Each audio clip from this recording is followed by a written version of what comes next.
Olá, tudo bem? Eu sou Alan Menengotti e começa agora mais um Elos da Democracia. Acabei de desembarcar aqui na capital paulista para saber se a renovação política já é uma realidade e quem está fazendo isso. Qual a influência da formação de novas lideranças políticas para a democracia do país? Quero saber também qual o papel da educação na formação de um novo perfil de cidadão, de um novo perfil de eleitor. Estamos limitados ou é só o começo de um grande movimento? Quem vai falar sobre isso hoje é um homem com uma trajetória de sucesso nos mercados financeiro e educacional. Ele, que é do Conselho Administrativo de grandes empresas do país e acredita em uma nova forma de fazer política. Ele fundou o Renova Brasil, ajudou a preparar 117 candidatos para as eleições de 2018, sendo que 17 foram eleitos para as assembleias, para a Câmara dos Deputados e para o Senado. Nosso elo hoje é o Eduardo Mufarredi.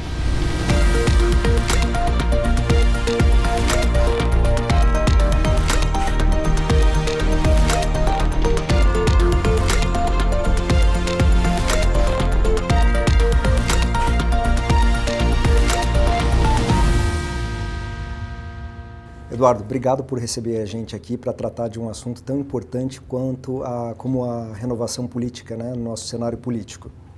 Eu queria saber o seguinte, o Renova é um projeto que fala tanto de política quanto de educação.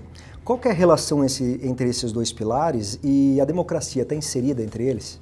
Bom, Alan, antes de mais nada, obrigado pelo convite, é um prazer conversar aqui com você. Eu acho que as duas coisas estão muito interligadas. A realidade é que a gente, como sociedade, né, e como indivíduos, mais importante, a gente se prepara para todo tipo de atividade que a gente vem exercer. Um advogado, um médico, um administrador, um economista, um operário, quer dizer, todo mundo foi preparado e qualificado para exercer aquela função. E a gente não viu isso acontecer dentro da política. A realidade é que durante muitos anos as pessoas chegaram nos lugares, nos postos políticos e elas aprendiam conforme aqueles hábitos e conforme aquelas formas de atuação. E, na nossa visão, era muito importante conduzir um programa de qualificação para que as pessoas pudessem chegar mais preparadas e entender que a formação é um processo constante e que se a gente quer ter novas práticas, né, se a gente quer executar uma boa política, a gente precisa fazer com que essas pessoas passem por um processo de aculturamento e formação diferente do que foi feito até agora. E tem sido fácil encontrar essas novas lideranças, por exemplo? Como que é o processo? Bom, o ano passado, na verdade, no ano de 2017, quando o Renova foi criado, o que nós fizemos foi um chamamento. Nós convocamos a sociedade e perguntamos a ela quais eram aquelas pessoas que estavam dispostas a entrar na política e tentar fazer a política do jeito certo e que enxergam a política como uma missão e não como um negócio. Felizmente, a gente enxergou que tinha um movimento de efervescência, né? Tinha uma parte da sociedade civil brasileira que estava disposta a entrar na política e enfim, tentar trazer a sua contribuição e fazer a diferença para o país. Na nossa primeira rodada, né, na primeira safra do Renova, foram 4 mil inscritos no processo seletivo. Então, a gente teve um contingente grande para escolher. Depois dos resultados da eleição do ano de 2018, nós tivemos um resultado, ao meu ver, ainda maior. Foram 31.359 inscritos dentro do processo seletivo do ano de 2019, ou seja, o que a gente viu é que tem um incentivo, um aumento da propensão da participação da sociedade civil na política. Para um país que dizem que não se interessa por política, esse número é bem expressivo, né? Eu acho que mostra uma reversão de tendência. De fato, é verdade, a sociedade brasileira se omitiu do processo de participação política nos últimos 30 anos, né? A gente se acostumou com oligarquias políticas, a gente se acostumou com um baixíssimo grau de participação e a gente lidou, né, a sociedade lidou como se o problema não fosse dela. E a realidade é que o problema só foi se agravando e chegou um determinado momento em que a sociedade civil entendeu que era importante que ela tomasse rédea dessa situação. E o Instituto Renova Brasil, a partir dessa experiência que está tendo, qual é a situação mais problemática que o Renova tem enfrentado no Brasil hoje? Eu acho que a gente, de uma certa forma, a dificuldade que enfrentamos é a dificuldade que a política inteira enfrenta, que é de estigmatização, né? A gente achar que a política não presta, que a política só traz problema, que ela não consegue trazer solução. E, ao meu ver, eu acho que a gente começa a construir uma realidade diferente a partir de momentos como esse, né, e iniciativas como o Renova, para que a sociedade brasileira possa voltar a acreditar na política. A realidade é que durante muitos anos ficamos sem referenciais, pelo menos sem bons referenciais. E, ao meu ver, é muito importante que esse processo ele continue crescendo, que ele continue avançando e que a gente possa estabelecer novos referenciais de boa política para o nosso país, porque só através da política a gente vai conseguir resolver uma parte importante dos nossos problemas. Bom, então esse movimento, de certa forma, ele muda um paradigma da democracia no Brasil. Que tipo de democracia que o Renova Brasil está tentando criar com essa escola de formação política? O que a gente está tentando produzir, Alan, é fazer com que o acesso à política não seja uma coisa para poucos privilegiados. Historicamente, para você entrar na política, você precisava ir através de um partido ou da mão de um dirigente partidário, aquela pessoa que ia te trazer para dentro da estrutura, e aí você já, a partir daí, se constituiria quase que dentro de uma relação incestuosa, né? Uma Sim. relação de conflito de interesse, onde eventualmente né, o caminho não é um caminho meritocrático, não é um caminho objetivo, é um caminho normalmente mais... sinuoso ali, meio problemático, talvez. Mais problemático. O que a gente se propôs a fazer é transformar o acesso à política, o caminho de acesso à política, em algo mais claro, mais transparente, mais objetivo. Então, ao nosso ver, nossa principal contribuição para a democracia brasileira nesse momento é essa, fazer com que o cidadão comum, aquela pessoa que quer participar da política, que tem interesse, que tem vontade, eventualmente um dia de se candidatar, que ela possa procurar o Renova para se qualificar e se preparar e que isso lhe dê melhores condições de participar do processo político. Interessante os números que você trouxe, mas olha, nas últimas eleições foram 117 candidaturas, lideranças formadas pelo Renova. 17 foram eleitas. Que característica esses novos líderes precisam ter para um projeto de Brasil, um projeto novo de democracia para o Brasil? Primeiro, eu acho que ter muito claro a sua missão, né? E se a sua missão é transformar a realidade do país e ver na política como a principal finalidade desse seu projeto, né, de transformar essa realidade, eu acho que esse é o primeiro pré-requisito. O segundo é entender que o caminho é difícil, o acesso à política, né? Se você entrar na política não é fácil. A gente tem essa falsa impressão de que o político trabalha pouco, de que ele não faz nada, e não é verdade. As pessoas, em grande parte, trabalham. A questão é que o sistema foi, de uma certa forma, contaminado por práticas que são absolutamente condenáveis. Mas acho que ela tem que entender que é uma ladeira, uma subida difícil, e é importante que ele tenha resiliência, que ele tenha competência e foco para poder chegar no seu objetivo. Terceiro, acho que é uma questão também de história de vida. Você nunca teve nenhuma participação cívica, você nunca se incomodou com a situação das coisas e de repente você resolve ser um candidato, muito difícil você ter sucesso, né? Mas se você é uma pessoa que tem participação, que a sociedade vê como uma pessoa engajada, uma pessoa que, enfim, tem esse ímpeto de transformar, eu acho que você está muito à frente daqueles que não têm. E, por último, o espírito de realização, porque no final a política é para a gente realizadora, a gente que quer fazer a diferença. Então, você fala muito do perfil empreendedor. Isso muda em que na política, uma pessoa com esse espírito? Porque eu acho que a pessoa que está abdicando da sua carreira no setor empresarial ou no setor público para se dedicar a uma carreira política, o que ele está fazendo, ele está empreendendo. Né? Então ele tem que ter esse espírito empreendedor. E empreender no Brasil é dificílimo, né? E empreender na política no Brasil é difícil, porque você tem uma série de dificuldades. Então, a nossa ideia é apoiar esses empreendedores cívicos, essas pessoas que estão a fim de fazer a política do jeito certo. E depois que essas lideranças chegam lá no governo, elas precisam assumir algum tipo de compromisso com o Instituto? Não, elas não têm que assumir nenhum tipo de compromisso relativo a nenhum tipo de pauta, né? Se você observar, inclusive, como eles se comportam dentro de votações e tal, é uma dispersão muito grande, porque cada um... Sim. O nosso objetivo não é apoiar um partido político ou uma ideologia. Nosso político é apoiar as pessoas de bem desse país que estão dispostas a entrar na política e, enfim, transformar a realidade do nosso país através da política. Os compromissos que nós temos perante essas pessoas são de componente, digamos, de compromisso e transparência. Então, o que a gente pede é que ele cumpra o mandato, dado que são todos mandatários de primeiro ciclo. Em segundo lugar, que as pessoas cumpram um papel de transparência e de responsabilidade com o gasto público, né? Então, sabe, fazer mais com menos é importante. Em terceiro lugar, que ele preste contas para o seu eleitor do ponto de vista de votações e como ele se comporta. E em quarto, algo que foi produzido pelas próprias lideranças do Renova, que eles sejam defensores de aprimoramentos no modelo político. Sim. Isso passa por uma revisão do sistema, né? A adoção do sistema distrital misto. Então, são as coisas os compromissos que eles estabeleceram perante eles enquanto grupo e perante a sociedade. Uhum. E quando eles chegam lá em Brasília, por exemplo, essa primeira leva de pessoas eleitas, como que os partidos da velha guarda ou os antigos políticos estão encarando esse novo perfil de liderança que o Renova estimula, tal? Como que eles estão recebendo essas novas lideranças? Eu acho que, de uma certa forma, eles receberam bem. Todos os partidos têm uma necessidade de renovação de quadros, né? Essa é uma realidade da política atual.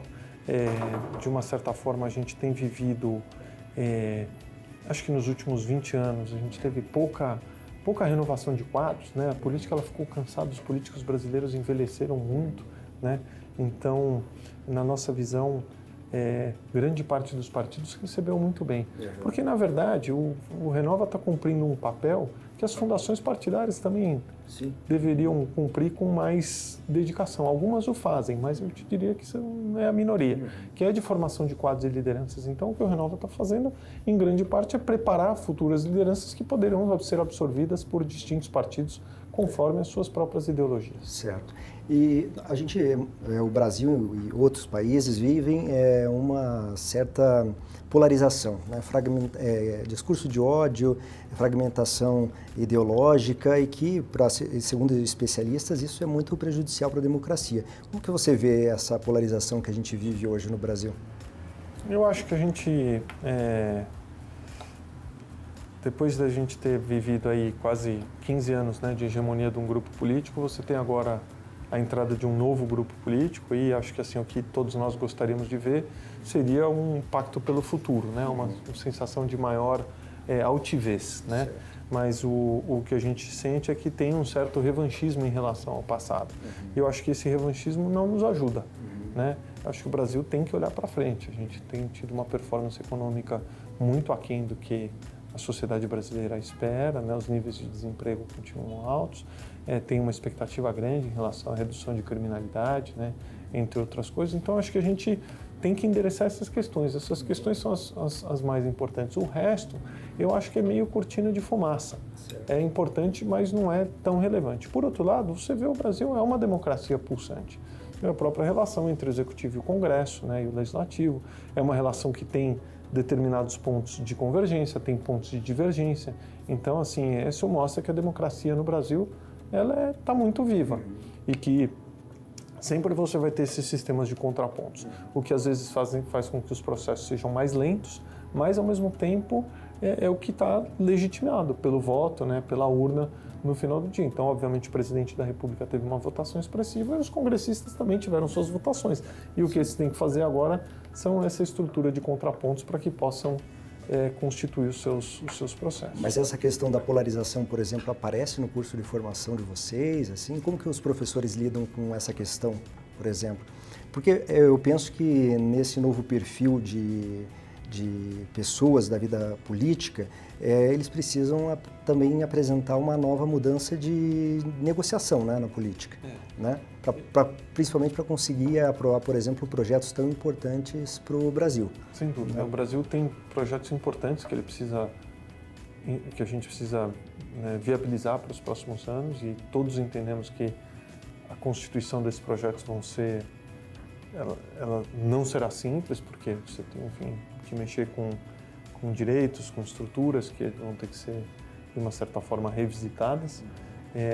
Eu acho que a grande questão é que os políticos eleitos precisam entender que, uma vez eleitos, eles têm que negociar com seus pares para viabilizar os seus caminhos, né? E que não basta mais você ficar nas mídias sociais ou fazendo um trabalho só com a sua base de eleitores, você tem um trabalho de convencimento para que você possa ter protagonismo e relevância dentro das pautas que você está propondo.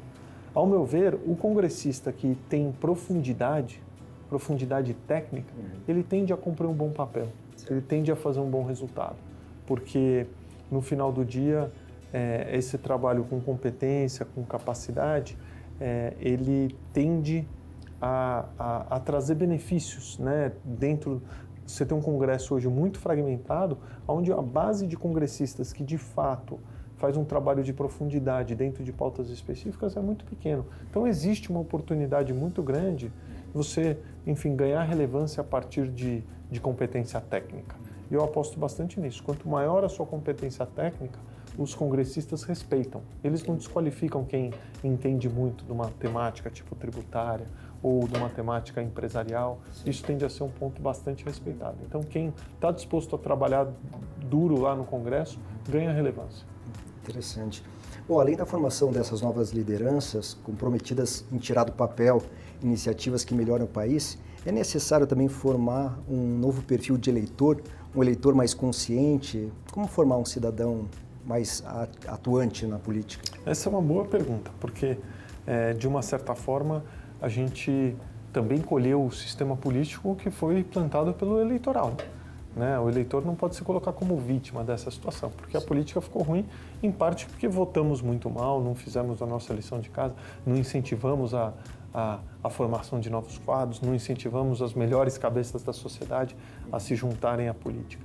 Então, ao meu ver, acho que esse é um ponto muito importante para a gente transicionar. A gente precisa votar melhor. Sim. A gente precisa entender o papel de cada um dos poderes. As pessoas, em grande parte, têm uma confusão sobre o papel de um vereador, de um deputado estadual, de um deputado federal. É muito importante que a gente entenda a responsabilidade dos poderes até para poder cobrar. Sim. Sem isso, fica muito difícil. Não adianta você cobrar um prefeito de itens que são responsabilidade estadual ou que são de responsabilidade federal. A gente tem que entender.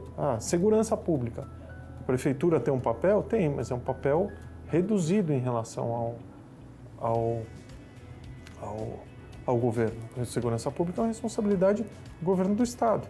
Ou seja, muito importante que isso fique claro para as pessoas e que elas compreendam que esse ponto é bastante relevante. Se a gente não entender o papel de cada um, fica muito difícil cobrar. Mas para isso não precisa haver uma educação sobre a democracia? Por onde deveria começar? Eu acho que começa pela escola. A gente perdeu. Né? Seria natural a gente ter uma matéria ou dentro, enfim, de uma outra disciplina que se chama estrutura de governo. Sim. As pessoas, a gente não conhece a estrutura de governo, a gente não conhece as responsabilidades. Então fica aí muito difícil de que as pessoas também... O sistema já é complexo, isso não ajuda, né? Mas eu acho que a gente tem que trazer esse componente de formação e instrução na largada para que as pessoas possam cumprir um melhor papel. A gente foi para as ruas antes de vir para cá e algumas pessoas fizeram algumas perguntas. Você pode responder? Meu nome é Cleonice. Eu queria saber o que é ser novo na política. Não dá para mudar por quem já está aí? Eu acho que você tem pessoas boas dentro da política. A questão não é somente de caras novas, a questão são das práticas. Eu acho que o que a sociedade demanda hoje são novas práticas, né? Então, como é que a gente realiza a boa política a partir de novas práticas? E as novas práticas podem ser aplicadas por políticos novos ou por políticos mais veteranos. Isso não é tão importante. Ao meu ver, acho que a questão mais fundamental é que essas pessoas que estão dispostas ou que já estão na política ou que estão querendo entrar na política estejam comprometidas com formas de atuação distintas das atuais, né? Que estejam lá, que enxerguem na política como uma missão e não como um projeto de poder pessoal. É isso que a gente tem que procurar. Certo. Tem mais uma outra aqui. Meu nome é Márcia, eu gostaria de saber se hoje as escolas, principalmente as públicas, têm professores capacitados para ensinar democracia aos alunos. Eu acho que é difícil, porque essa não é uma disciplina que está estruturada para que esse lecionamento possa acontecer, né? Mas você acha que seria importante ter um projeto disso? Eu acho que compreender governo, eu acho que democracia parte, né, você tem sistemas de governo, né? Mas entender governo, né, como funciona um governo, qual é a responsabilidade de cada um dos poderes, como é que eles se equilibram e como eles se desequilibram, é essencial. Porque senão fica muito difícil das pessoas irem para a urna e entenderem qual é o papel. Então estou indo votar, não, essa é a minha responsabilidade. Perfeito, mas estou elegendo aqui um representante, o que eu tenho que cobrá-lo? O que é razoável? O que não é razoável? Porque eu vejo muitas vezes, como a gente abordou aqui anteriormente, pessoas esperando de um governador que ele seja o cara que faz o trabalho de zeladoria, que é o trabalho do prefeito, quer dizer, tem uma confusão grande em relação às próprias expectativas. O que faz um vereador, o que faz a Assembleia Estadual, o que faz o Congresso Federal. É importante compreender isso. Eu ouvi uma entrevista sua, você dizendo que às vezes um candidato se elege e às vezes leva um ano para saber o que ele precisa fazer. Né? Leva muito. A gente fez o primeiro programa de formação para deputados eleitos. Botamos em sala de aula todos os líderes eleitos pelo Renova. Além disso, abrimos outras 40 vagas. Botamos todo mundo em sala de aula, foram 40 horas de formação. E é incrível, esses deputados de primeiro mandato, em sua grande parte, não tinham uma grande ideia do qual era o papel deles. Não tinham um plano estratégico de mandato, o que eles gostariam de cumprir e o que eles deveriam fazer. Ou seja, acho que falta... O Brasil a gente diz que falta gestão, né? Ou falta pelo menos planejamento, para aonde eu quero chegar. Então, simplesmente ao fazer essa pergunta para a grande parte dos eleitos, quer dizer, qual que é a sua medida de sucesso para o seu mandato? Não pode ser só você se reeleger. O que vai fazer com que você esteja, de fato, feliz com o que você entregou e que você cumpriu? E aí você consegue entender que teve muita gente que não tinha feito essa lição de casa e acabou fazendo. E isso certamente ajuda na ordenação de equipe, de objetivos estratégicos dentro do mandato. Dá para você fazer uma avaliação desse primeiro passo aí do governo federal em termos de democracia? Tem caminhado para uma democracia mais forte ou como que você vê? Olha, ao meu ver, eu acho que a democracia brasileira, ela vem passando por um processo de desestruturação nos últimos muitos anos. A gente teve diversas trocas de governo, você teve protagonismo de poderes, você teve denúncias de corrupção tanto no executivo quanto no legislativo. Então, nada disso colabora com o fortalecimento da democracia brasileira. Então, acho que tudo isso atrapalhou. Se a gente não tivesse tido todos esses indícios, todas essas comprovações de corrupção, eu acho que a gente estaria num lugar mais saudável. E isso fez com que a população, de uma certa forma, desqualificasse a política. Falasse, político não presta, político é tudo igual. Então, minha visão é que nesses primeiros meses aí da nova presidência da República, o que eu estou vendo é uma democracia muito atuante, porque o que nós estamos percebendo é muitas vezes um cabo de guerra entre o poder legislativo e o poder executivo. E isso mostra que a democracia está muito viva. Ela estaria, ao meu ver, muito morta se a gente estivesse num ambiente de absoluta estabilidade, onde o Congresso simplesmente segue as orientações do Executivo. E isso eu acho que esse sistema de contrapontos ele é muito importante. Então eu estou vendo a democracia brasileira muito viva. Eu acho que isso tem bastante valor. Certo.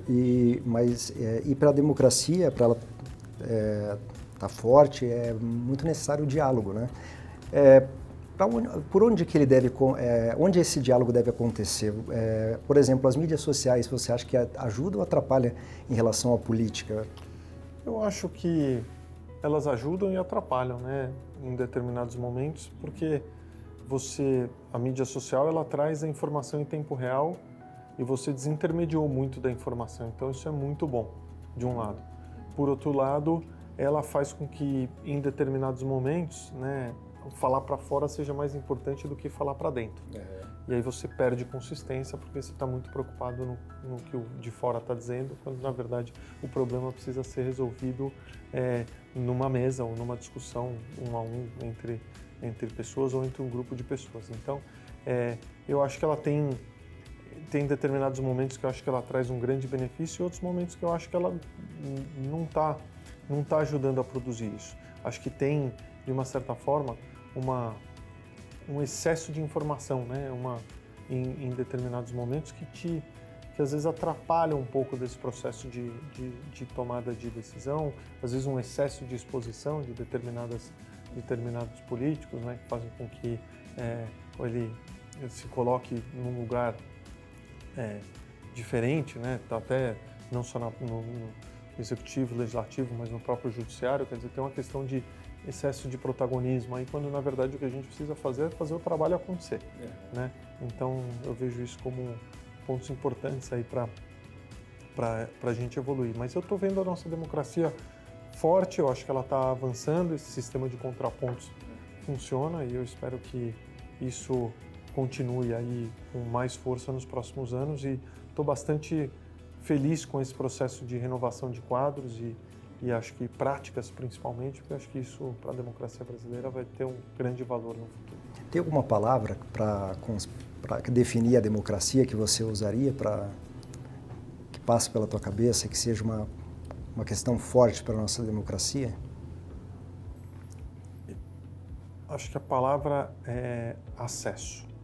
Hoje a gente entende, né, que a democracia se dá somente através do voto, né?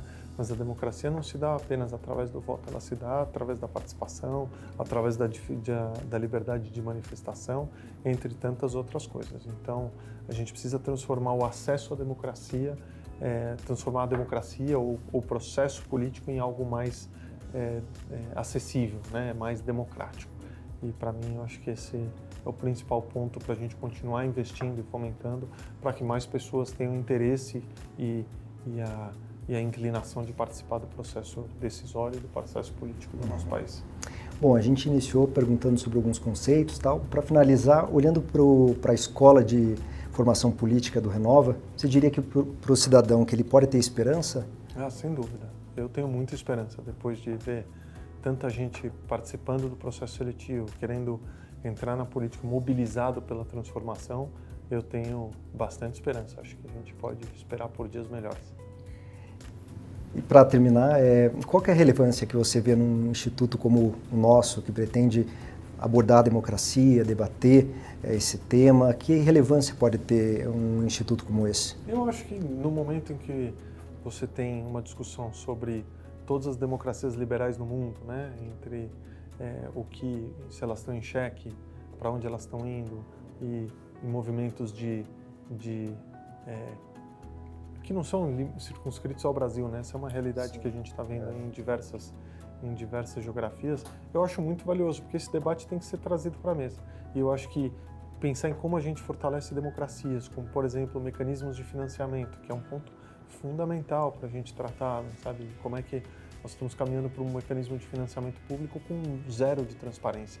Isso não pode continuar dessa forma. Então, acho que ter mais gente debatendo isso e fomentando esse tipo de discussão é essencial. Então, eu obviamente fico feliz por você estar puxando essa agenda. Eduardo, obrigado pela oportunidade. Valeu. Foi um prazer te conhecer. Obrigado. Obrigado.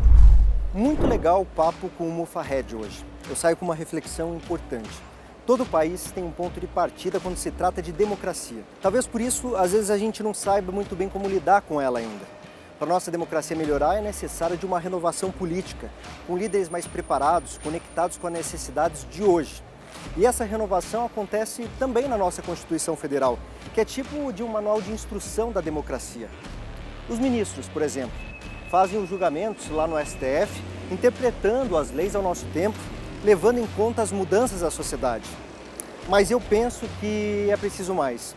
Há uma série de preocupações quando a gente olha para o nosso futuro. E a polarização política é apenas um problema que a gente vai ter que resolver. Para ter uma renovação de verdade, eu, você, todo mundo que usa o dedo indicador lá na urna precisa votar com mais consciência. E para isso, precisamos investigar, entender, participar mais dos movimentos sociais, das iniciativas que pensam em formas de melhorar o jeito de se fazer política no Brasil. É isso o que o Renova Brasil está tentando fazer. É isso que o IEM, o nosso instituto, quer ajudar a fazer também. Acompanhe o nosso movimento, se inscreve no nosso canal, deixa seu like, compartilhe o programa. Vamos juntos ser os agentes da construção de um país verdadeiramente democrático? Eu sou. E você?